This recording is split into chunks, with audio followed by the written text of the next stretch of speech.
Nagsagawa ng Grand Proclamation Rally ang Team Red Liaga upang personal na makipagdaupang palad sa mga residente sa ikalawang distrito ng Antipolo nitong makarang Sabado. Layunin umano ng pagtitipon na alamin ang damdamin ng bawat mamamayan nang sa gayon mabigyang prioridad ni Red Liaga kung sakaling siya'y palarin sa darating na special election sa March 14. Ating mga advocacy, una-una siyempre, yung tungkol sa kalusugan. Responsableng kalusugan na matagal naman natin ito na plano at hinihiling ng ating mga taong bayan ay magkaroon na ng DOH Government Public Hospital. Napapanahon na para magkaroon tayo ng DOH Government Hospital. Bakit? Dahil sa ngayon napakamahal at napakagastos magkasakit. Bukod pa doon, kalimitan ng ating mga pasyente ay dinadala natin doon sa ibang lugar, ibang bayan, ibang hospital na kung saan nakikigamit tayo ng hospital nila. Pag may trabaho, aasenso ang Antipolo-Lañas. Number 1 yan. Kapag walang trabaho, mabigat ang ekonomiya, mabigat ang pamilya, lahat yan apektado. Sabi ko nga, isa sa mga priority natin sa Kongreso ay isusulong natin ay magdagdag ng mga trabaho dito. Mag-welcome tayo ng investor at para magkaroon sila ng trust sa Antipolo na dito sa Antipolo ay magandang mag-invest ng kahit anong uri ng negosyo. Tutulungan din natin yung mga maliliit na negosyante. Ano po?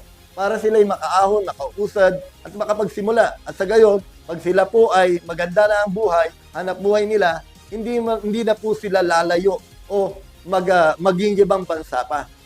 Yung pong tinatawag na pagtulong sa mga SME o Small and Medium Enterprise dito po sa lungsod ng Antipolo, panahon na po yan.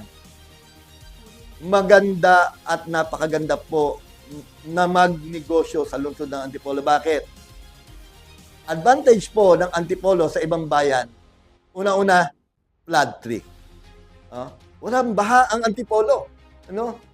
At yun ang kinatutuwa natin dito, maganda ang klima ng Antipolo. Kaya nga sisikapin natin na yung turismo ay madagdagan sa Antipolo. Yung turismo ay palaganapin sa Antipolo, mag-welcome ng marami mga investor at naniniwala ko, tiyak na madadagdagan ng trabaho ang Antipolo. Ilan sa mga dumalo ang samahan ng PDP laban bilang pagsuporta o pangangampanya kay Red Liaga sa ikalawang distrito ng Antipolo. Kabilang sina PDP spokesperson Attorney Ferdinand Topacio at Attorney Mark Tolentino ng Inday Sara para sa bayan.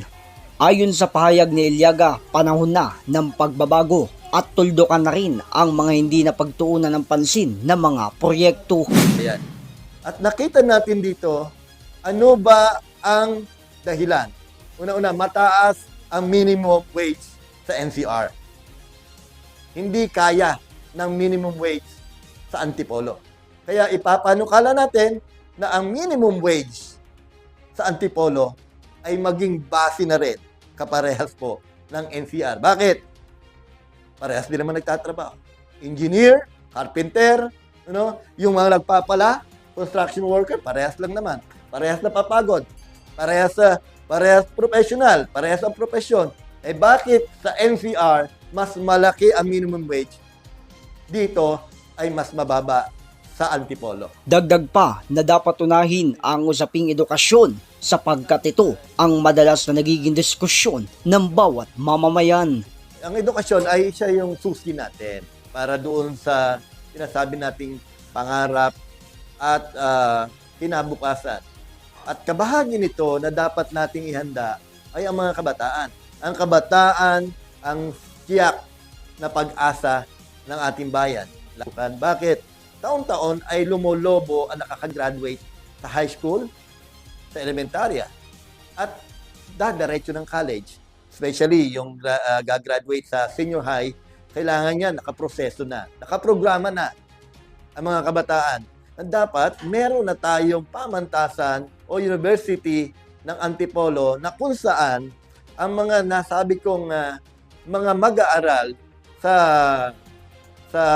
secundarya at sa senior high ay meron ng diretsong pag-aaralan sa kolehiyo. Diretsong kolehiyo dahil hindi naman lahat ng mga estudyante ay gusto na lamang na out of school youth o mag-aral lang sa TESDA. Gusto na dito maging professional, no? Maging masteral o kaya ay maging profesyon. Samantala, ilang araw na lang magsisimula na ang pagpili ng taong bayan sa karapat-dapat sa ikalawang distrito ng lungsod ng Antipolo. Ako ay narito, I am offer myself for every Antipoloños, 2nd District of Antipoloños, na ako po'y maglilingkod. My life, my whole life, and with all integrity and principles. Kasama sa ilulunsad natin sa Kongreso ay ang paglaban sa korupsyon. Hindi magiging malinaw ang lahat ng programa at adikain ni Congressman Red Llaga kung ang korupsyon ay nandyan pa rin. Susulong natin sa Kongreso na magkaroon ng tiyak na tirahan ang mga Antipoloños!